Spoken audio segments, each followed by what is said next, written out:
Hi there, I'm Owen Chadwick, and we're looking at gospel living in a corona world. And today's topic is recharging your connection with your growth group and church. I know, look, we've been in restrictions for a number of weeks now.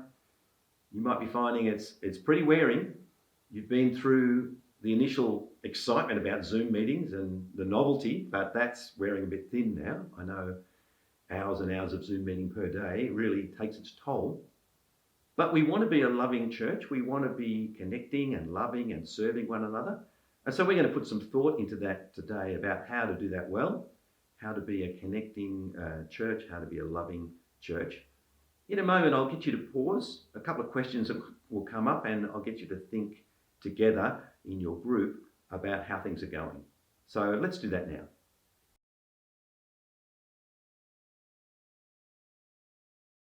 The first is about connecting with people who are outside of your growth group.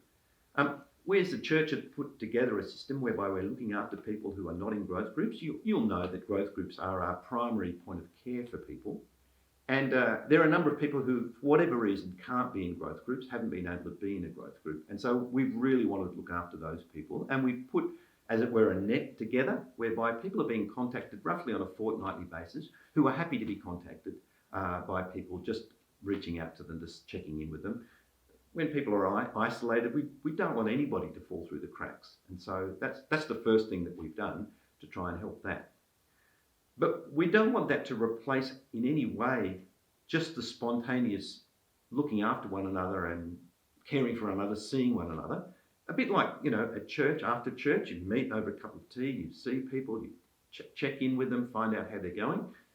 That's not able to happen, but we can make that sort of thing happen just by thinking about them, picking up the phone, sending off a message, just checking in with people to see how they're going, making sure they're well. Look, the other day, a brother from City Church called me completely out of the blue. Shout out to Titus. Thanks, Titus. That was really thoughtful of you. He just called me because he hadn't seen me for 5 weeks and he wanted to know how I was going and just checked in. And that was really fantastic. And if we're all doing that, if we're all just taking the initiative, then we're looking out for each other. We're caring for one another. We're loving one another. So let me encourage you to do that. You might not be too much phone, but an SMS, that's not too difficult, or message someone on Facebook, something like that, just to show that we care. That's part of what we're trying to do. Same thing now for people who might be in your growth group but who haven't been around, who just haven't been attending. Think of them, look out for them. Don't leave that just to your leaders. It's the concern of everybody to be a loving and caring church. So that's the first, connecting with people outside of your growth group. Secondly, let's think about connecting with the Crossroads wider family with the different activities that are already taking place. There's actually an awful lot of connecting going on that goes on behind the scenes that we don't really see. YouTube Sunday morning's been absolutely fantastic. The King of the Kids breakfast show. What fun it is to see so much going on, and thanks to all those who are involved for their kids and the families. It's just wonderful. In fact, if you're from City, you're really missing out on something by not seeing the King of the Kids Breakfast Club. I'm going to suggest that you get up Sunday morning, cup of tea, 9:25, tune into YouTube. You'll have a lot of fun. You'll re-find your youth as you dance around and do stuff that the kids are doing in the King of the Kids Breakfast show. So, but there's lots of other things happening. There are on Tuesday and Thursdays, for example, there's the women's growth groups. They've got a toddler's creche happening, and the kids are tuning into a Zoom room. It's just wonderful. There are kids doing creche stuff and sending pictures to their friends and leaders, etc. There's Boys Zone taking place on Fridays. There's Crossfire. There's just a whole host of things happening. And it's just wonderful to see those connections taking place. So praise God for all those connecting things that are happening. Sunday mornings on YouTube and Sunday evenings on YouTube are really the tip of the iceberg of all that's going on. But let me make some suggestions for you. If you might be YouTubing on Sundays and in your growth group, but you'd like to connect some more, get involved some more. So let me give you some suggestions. Firstly, there are prayer teams meeting in Zoom for 30 minutes before church both morning and evening. And you can join one of those prayer teams, come and pray with a group of people about the service, about the wider community and the needs of the world. That's a great thing to do. And it's just simple. You just need to shoot an email off to the email that's coming up on the screen, the office email, and just mention the service that you belong to and that you'd like to join a prayer team, and they'll put you in touch and invite you to the Zoom meeting. So that's one. Then there are other meetings taking place after church. At the moment, there are Zoom virtual supper meetings happening after the City Church.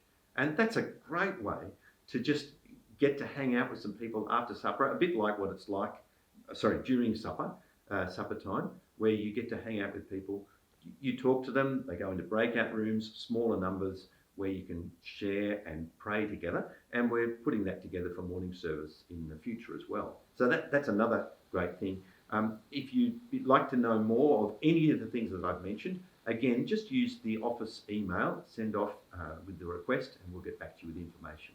So that's the second thing, connecting with a wider Crossroads family. The third and final topic that I'd love us to think about is the coming out of the restrictions phase. You see, odds on, when the restrictions start to lift, probably the last thing that we'll be able to do is get back into church. When you think about it, large groups of numbers in school buildings, and we're coming from the outside of the school community, they're probably the last things that will lift in terms of restrictions. So odds on, we'll be back into smaller groups much earlier than we will be when we're together physically in church. But let's think about the small group experience. Just imagine with me that we're allowed to meet in groups of 10 in people's homes. A lot of our groups are bigger than 10. And so that means we might be in this sort of halfway house world, this hybrid world where we can have a growth group meeting where there are 10 people and then other people who are off in the virtual world in Zoom. I don't think that's particularly easy to pull off. You'll have people who are sort of not included physically. So I'd like us to be thinking a little bit in that space as we move forward. And then we may get back to our growth group with 10 people in a room, but for whatever reason, some people, maybe health reasons, they might be a little bit cautious about lifting social boundaries, distancing boundaries, and not really want to join a physical group, not to begin with anyway, until a vaccine's found. And so we might find ourselves needing to get ready for a period of time where the groups are in a bit of state of flux. So many different questions will affect the functioning of our groups, and there'll be lots of incremental steps to be made to help us sort of get back into normal. I'd like to encourage you to talk with your growth group members and leaders about that as we move forward. I'm confident we moved into the restriction zone really well. People were up for it. There was lots of goodwill, and we adjusted and adapted into the Zoom world. And so I'm pretty confident that we'll be able to adjust backwards and make those steps incrementally without a clear timeline just at the moment. But if we're thinking about that and getting ready for that, then I think that will be a positive thing. That will be helpful for us. So just some thought together, some discussion about how to get back into the normal world.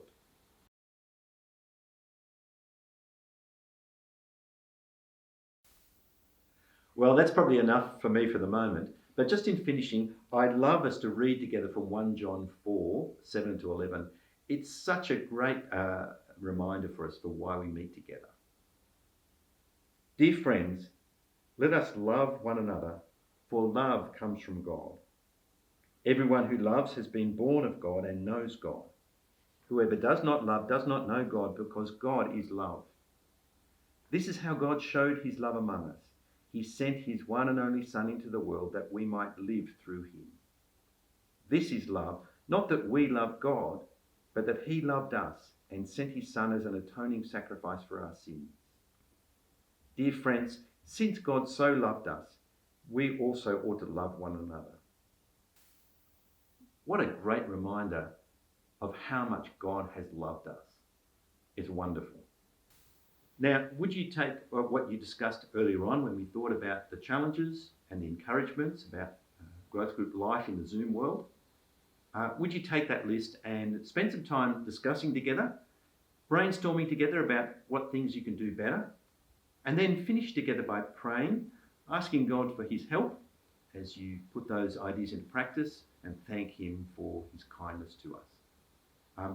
Thanks so much for being with me today. It's been great having you, and see you again.